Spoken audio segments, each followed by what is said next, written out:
So welcome back. Today we're here to do something a little bit different. We are actually going to work with my son today, and we're going to be doing a home inspection. He works as a home inspector for a company, and what they do is buyers of houses that request a home inspection, they subcontract that out to have a certified home inspector come in and look at a property that they're going to be purchasing. And so they send the home inspector in, and today we're going to take a look at a little bit of a home inspection. And we've got some stormy weather coming in, so we'll have to hold tight with the wind and rain and what comes with it. All right, so right now I've got my son Chase here, and first thing he's going to do is send up his drone to do the roof inspection. And I guess, Chase, while you're getting that set up, maybe a quick explanation of why you're doing this. Yeah, so we like to do roof inspections with the drone whenever we can. A lot of times we will get up on the roof just in case there's something we can feel with our feet that we can't necessarily see with the drone. So, you know, a little bit more hands-on inspection generally is better. But this is a metal roof. We'll damage it if we walk on it, and it's awfully windy, and a lot of times it's just safer for us to take the drone out, fly it up, look at the roof, and put it away and call it done.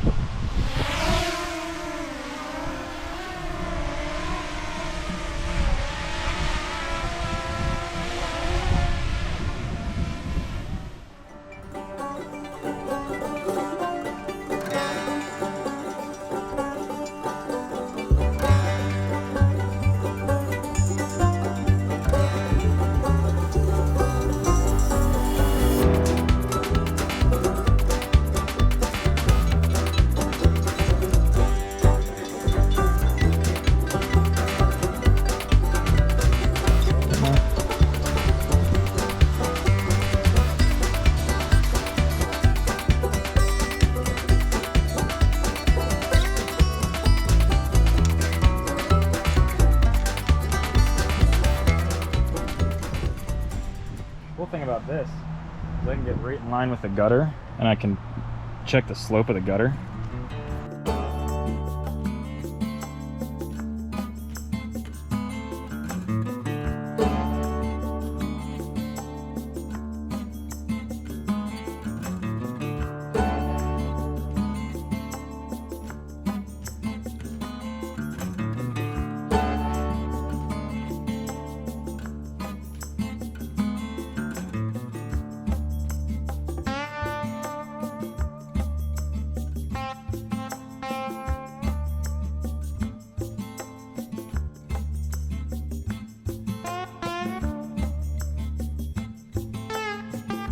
So he's done his roof inspection now. He's going to bring it down in for a landing, and that'll be it with the drone footage for today for a portion of the home inspection.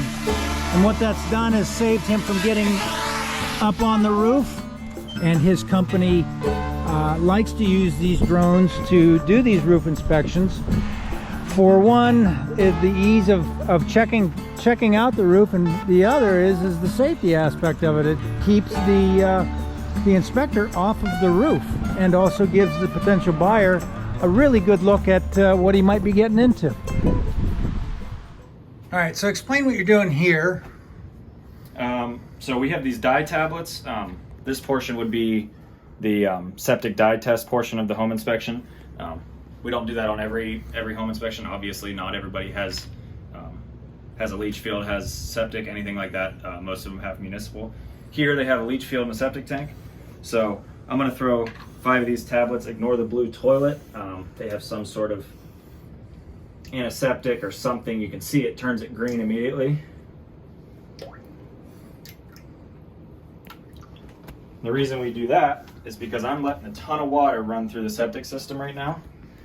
And once these go down and dissolve, we can go outside. Hopefully the rain will stop, and we'll be able to see if any of this really bright yellow-green dye is leaching out anywhere. And if that's the case, we can tell them that it seems likely that their leach field is either full or their septic tank is full and it's leaking somewhere.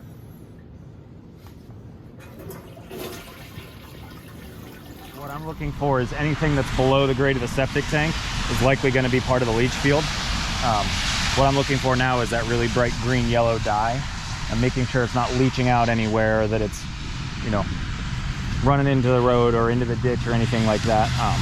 Obviously, if the dye is going to do that, all of everything that comes from the toilet, the shower, everything will also do that. So we want to make sure that that's not going to be a hazard to anybody in the surrounding area or the homeowner. And this isn't a problem if they're hooked up to city water or city sewage, correct? It's mainly just if it's a individual home system. That's correct. If they're on city, then generally out past the road, it's the city's problem to deal with if there's an issue or anything like that. But anytime they're on a septic system, we want to make sure that if they request the service, that we make sure that they're not leaking or that, you know, their tank isn't full or anything like that. So what you've done here is you just come back around the leach field area. It's raised up, and yes, it just rained. There is a little water in the ground, but there's no evidence of the dye that you put in. All right, so we're down here in the basement, and he is doing a flow test on the water, running that off into the drain line or the septic line. So as you can see here, he's got a flow meter on it. It's telling how many gallons per minute that this is flowing through that little meter. So I guess, Chase, maybe you could explain why you're looking at that, because I know you're timing it as well. Yep. So right now I'm just waiting to see when this reaches 5 gallons coming out of the tap. I'll stop that timer and I'll convert that number to gallons per minute. So that'll give us our effective flow rate. And then essentially what I'll do after that is I'll leave this run about 150 gallons. We really want to make sure the well has enough water. We just hit 5 gallons a minute. We're still climbing. I'm going to leave this run. I'll come and check on it every 15 minutes or so, and I'll do the same thing I just did until we get to about 150 gallons, give or take. All right, so a quick question for you on that. If you do this flow rate and it comes out to 40 gallons a minute, or whatever hypothetical number it would be, you don't consider that a pass or fail. That's just a given number, correct? Yep, we just tell them what the number is, and if it was really low, we'd say, you know, maybe have a well service technician come out and take a look at it, but ultimately we can't recommend anything to them. And that really holds true for the whole inspection as far as recommendations? That's correct. And this is all mainly data for the potential home buyer. So usually I start with the kitchen once I get inside. Here I'm just going through my checklist. Already got photos of the room. So I'm seeing sort of what the heat source is, what's the sink made of, what are the counters made of, does the oven work, does the refrigerator work, does the microwave work, dishwasher, all the appliances I'm checking, and just checking the general overall condition of the kitchen, making sure that all the plumbing is in good shape, making sure that there's no leaks, no other issues. So that's kind of what I'm doing now. Right now, first of all, I can tell this dishwasher line, it should have a high loop in it. So basically there should be a point in the line here where this is brought up all the way. And what that prevents is it prevents water from sitting in the bottom of the line and siphoning back into the dishwasher. So when your dishwasher drains, you need to have that high loop to create an air gap so that water doesn't siphon back into your dishwasher. What we're doing here is doing what's called a functional flow test. Basically, we want to make sure that the sink drains faster than the water flowing into it. So if you ever left it running, it wouldn't overflow, one, and two, you know that that your drain lines aren't backed up. So it did what it was supposed to do. It drained it while water was running. Yep. Kept up with it. So here I'm using just a little outlet tester. Tells me various faults that I could see within the outlet. So I can plug it in. I get this last light, which is green. It's correct. So that means there's no faults in the outlet. This outlet is not within 6 feet of an open plumbing source, so it does not need to be GFCI protected.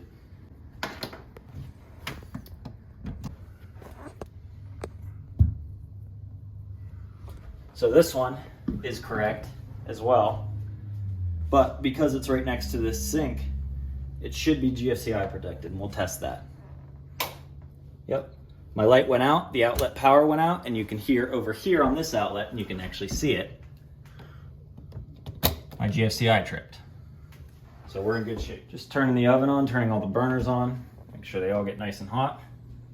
They do. Turn those back off. So you did all the functions on the oven and everything seem to work okay there. And Yep. that's mainly just you're doing that test because the oven's going with the house? Yeah, so with our inspections, you get a limited warranty on the appliances as they sat the day of inspection. And that's usually a home purchase or a home buyer warranty for, Correct. for whatever. But this Yep. comes with the inspection. Oh, okay. So, for one reason or another, the handle is loose. I was lucky to get it to turn on and off the shower. I'm not going to mess with it anymore. But that'll just be something that the buyer may have to fix themselves or have somebody come in and fix with a plumber. So you've noted that in your report. That's correct. Here, as I'm just walking around and getting pictures, it's a good opportunity to sort of start to see what I think, what some of their issues might be. Here I can see that these suspended ceiling tiles are sagging a little bit. You can see that the current owner has them taped together. To my eye, it doesn't look like there's any water damage. A lot of times these just get heavy over time. Maybe there's something sitting on top of them, insulation or something, and they can sag from that. So you can see on that tester, so showing a red light, showing open ground there. Okay. So because it's a washer, it's a big appliance, you want to make sure that that is a grounded receptacle. That can create a shock hazard. If this machine ever got grounded and you were in between it, or if it ever malfunctioned, you were in between that and the ground, you would get shocked. Going through and checking the windows out here in the front. Yeah, you can actually see that these two windows here have a failed seal. So what that means is there's two panes of glass here. It's a double pane window. And when they make the windows, they either pull a vacuum out of the inside of the glass or they put argon gas in there. What that does is it improves your energy efficiency and it keeps the inside of these windows clean. Once one of these seals in between the panes fails, that gas escapes. It allows moisture, water, things like that to get in there. Not a huge deal, it just doesn't look awesome, lowers your efficiency a little bit.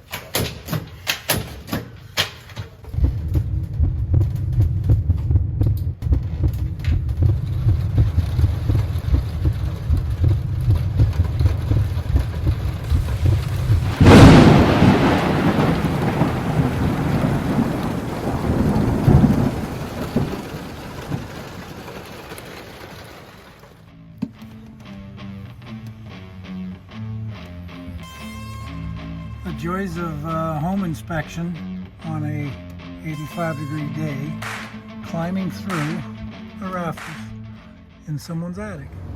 So here, I'm going to take a photo of the panel with the cover on. I'm going to take the cover off. I'll show you that once we get there. So what you're looking for here is that of all the breakers, there's no actual open spots, meaning any of those down there, the blanks are not punched out and they don't have a breaker in it, because then you can stick your finger inside of that panel. So that's one thing to check there. So what are you looking for now with the panel off? Making sure it's generally neat, making sure the grounds and neutrals are in the right place, making sure that none of these knockouts in the top are knocked out without anything in them, making sure there's no wires running through without a proper Romex connector. Everything here looks really good. We're doing one of those reverse scenarios when the father asks the son to hold the flashlight when he's working on the car, and the son kind of goes off and can't see. So today is... You must have learned from your dad then. Today, as my son's doing this, I'm just going to keep shining the flashlight in the wrong spot. So moving on from the electric panel, check out the hot water tank and go through and do his check on that. Over to the furnace next. This is a forced air system, gas-fired forced air. So now he's going up and switching the thermostat from cooling to heating to get it to kick on for the furnace. And one thing that we've noticed is in the vent pipe that goes up and outside, there's actually a hole drilled in there for some reason, which that will allow the burnt gases to come back into the living space here rather than going all the way up and out the wall. But the reality of it is in his inspection, he's picked up that hole in the vent pipe for the furnace. some other things that are going to be noted on this inspection. And that's just that this corner of the basement, while we're down here looking at the furnace and stuff, there is a little bit of what looked to be some moisture and maybe possible black mold.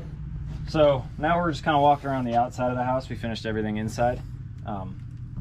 We noticed inside that some of these blocks are a little bit loose. There's some cracking.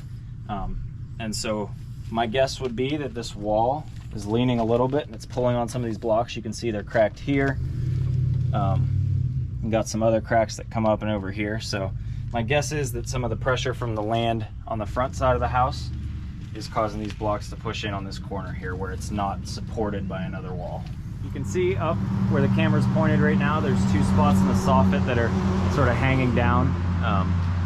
Those need to be fixed one way or another so that animals, water, other things don't get up it. So here, just some various holes in detached siding. Maybe a rock came up from a lawnmower, maybe, I don't really know what happened, but again, just another place where water and pests and animals and birds and things like that can get into. So looking at this exterior unit for the cooling, the A-coil, really just getting a picture of the data plate, looking at the overall condition of the machine, making sure that it's using R410A. I'm not sure if you guys are aware, but most of the older ones use R22. It's being phased out. We like to make a note of that for the buyer. If they're buying a home that has an A-coil that has R22 in it, it's going to be really expensive to recharge, and you know, you'd be more cost effective just replacing it. Just do general inspection of some of the gutters and the downspouts. Make sure that all the connections are good. Make sure that if the lines are underground, that they're not leaking, that they're not going into the house. And any surface lines, make sure that they're routed at least 6 feet away from the home and on a splash block. These makeshift steps here are definitely not appropriate as a permanent structure. That is unsafe. That will be part of the report. Again, just another spot for wind and water and things. You know, you get a strong gust of wind that gets up under there, you could peel back a lot of your roof really quickly. So that's another place that animals and water could get into. Specifically to the garage over there, should be at least 1 3/4 inch thick metal. Should be 20-minute fire rated. That is just a wooden door with glass in it. Yeah. So technically, because that garage is, you know, if your car caught on fire, if, you know, whatever, if something happened in the garage, the rest of the house could go up much quicker.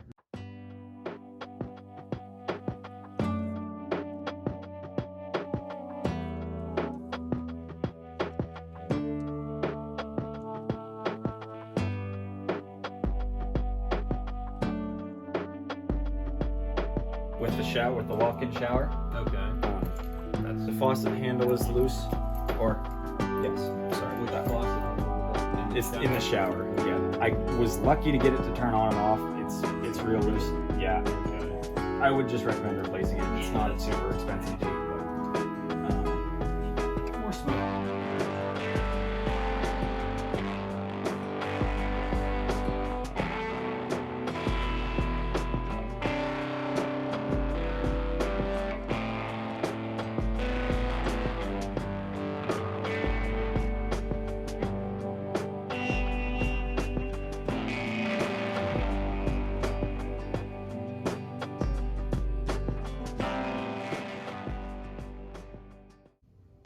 That's all that I found for the inside of the house. Major issues. No. We got a handle in a shower we got to replace. I got to take a look at that and see what I'm getting into.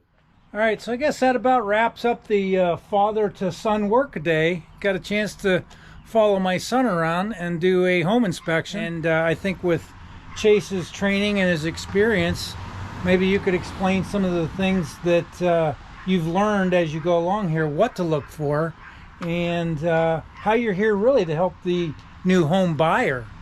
Yeah, I mean, I would push everybody who's buying a home to get a home inspection. I think it's super important. I think having somebody that's licensed and certified in home inspections, coming out and sort of taking an unbiased look at your property. I'd always recommend get your home inspected. Even, you know, if you're not looking to purchase a home, but maybe you don't know exactly what to look for that might be wrong with the house, have an inspector come out and inspect your current house. I think pretty much everybody knows how the market is nowadays. super hard to find houses, super hard to find houses for the money. And a lot of times you're spending more money than probably you should be on houses. So having somebody come out and look at the house that you're planning on buying, making sure that everything is good, that you're not missing anything that you're looking at. All right, well, I think that's about going to wrap it up for today. I know it's a little bit different of a video than what we do, but again, it goes back to, you know, if you think about, there's got to be a better way. Having a home inspector come out and help you figure out what might need to be done when you go to purchase the house, there is a better way with that. With having a second set of eyes looking at a property that you're going to invest a lot of your hard-earned money in.